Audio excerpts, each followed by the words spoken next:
Merci, Monsieur le Président. Madame l'ambassadrice, nous vivons un grand moment de refondation de l'ordre international.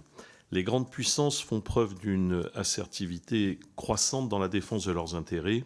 Ainsi, on constate que les Américains se désengagent de la sécurité du continent européen. Ce désengagement inédit nous oblige à repenser notre architecture de sécurité. En effet, on compte environ 84 000 soldats américains sur le sol européen. En 2024, c'est 63% des équipements achetés en Europe étaient américains. Enfin, différents pays comme l'Allemagne accueillent des armes nucléaires tactiques américaines. Cette dépendance influence naturellement les orientations de la politique étrangère européenne, notamment au sein du COPS. Cette situation est parfois consternante, presque ironique.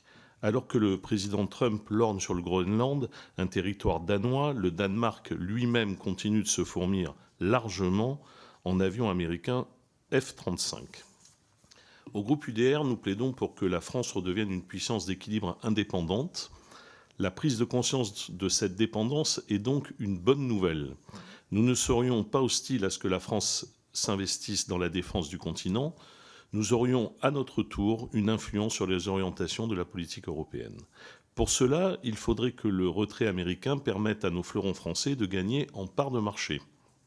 Si, et si seulement si, la sortie américaine permet un sursaut d'achat d'armes françaises, alors ce sera une bonne nouvelle. Mais peut-on vraiment affirmer que ce sera bien le cas ? Mes questions sont les suivantes. Vos homologues européens du COPS sont-ils plus ouverts à l'idée d'acheter nos armes, alors même qu'ils sont nombreux à demander à Washington de ne pas partir ? Lors de la révision de la revue nationale stratégique, comment assurer que la dimension européenne de notre défense aille de pair avec des opportunités économiques de vente d'armes françaises à nos partenaires européens ?